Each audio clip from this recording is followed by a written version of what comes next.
This is what we are dealing with. Israel ने संयुक्त राष्ट्र में अपने शब्दों से ऐसी आग लगा दी जिसने पूरी दुनिया में तहलका मचा दिया है। संयुक्त राष्ट्र में पहली बार कुछ ऐसा हुआ है जैसा पहले कभी नहीं हुआ।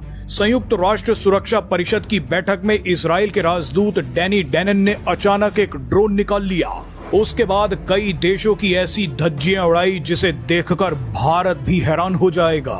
दरअसल आजकल इजराइल बिना रुके बिना डरे लेबनान में ईरान समर्थित हिजबुल्लाह के इलाकों में सफाई अभियान चला रहा है। लेबनान के मामले में इजराइल किसी की नहीं सुन रहा। यहाँ तक कि डोनाल्ड ट्रंप ने फोन पर नेतन्याहू को धमकी दी कि लेबनान पर हमले ना करो। उस फोन कॉल के बाद ही नेतन्याहू अपने सैनिकों के पास पहुँच गए और कहा कि लेबनान को जबरदस्त तरीके से ठोको। इजराइल का कहना है कि लेबनान से मुझे खतरा है तो मैं उसे क्यों न मारूं। ये बात सुनते ही कई देशों ने इजराइल की निंदा शुरू कर दी। इतना सुनते ही इजराइल ने संयुक्त राष्ट्र सुरक्षा परिषद की बैठक में ही इन देशों को घेर लिया। संयुक्त राष्ट्र सुरक्षा परिषद में इजराइल के राजदूत डैनी डैनन ने अचानक एक ड्रोन निकाला और कहा कि हिजबुल्लाह के आतंकी हम पर इस नए तरह के छोटे ड्रोन से हमला कर रहे हैं। उन्होंने बताया कि ये ड्रोन रेडियो सिग्नल के बजाय पतले फाइबर ऑप्टिकल केबलों का इस्तेमाल करता है, जिसकी वजह से इस ड्रोन को पारंपरिक जैमिंग तरीके से रोकना असंभव है।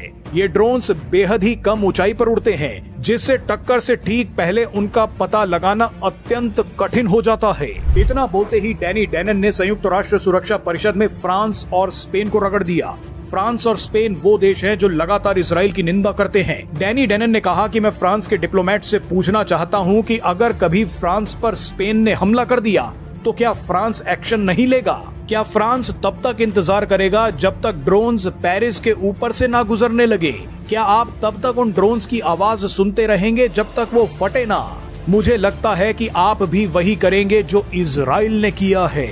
आइए अब आपको डैनी डैनन का ये धमाकेदार बयान सुनवाते हैं। This is an example of a drone used by Hezbollah. This is what we are dealing with. It's what makes this drone different. It does not rely on a radio signal. It cannot be easily jammed, unfortunately. I asked my colleague from France, if France were under attack from Spain, would it hesitate to take action?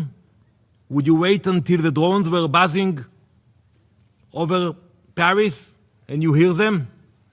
Would you wait until they explode?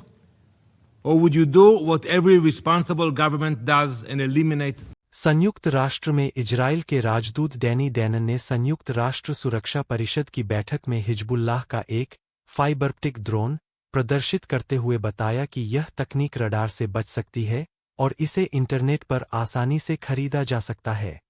उन्होंने चेतावनी दी कि ये drone बहुत खतरनाक और अचूक है। राजदूत डैनन द्वारा इस ड्रोन को दिखाने का मुख्य उद्देश्य अंतर्राष्ट्रीय समुदाय के सामने हिजबुल्लाह द्वारा उत्पन्न उस आधुनिक युद्ध के खतरे को उजागर करना था, जो बिना रेडियो सिग्नल के उड़ते हैं और जिन्हें जैम करना लगभग असंभव है।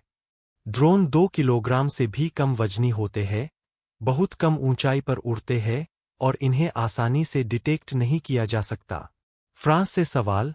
फ्रांसीसी प्रतिनिधि को संबोधित करते हुए डैनन ने पूछा कि यदि स्पेन फ्रांस पर हमला कर रहा होता तो क्या फ्रांस पेरिस के ऊपर ड्रोन मंडराने तक इंतजार करता।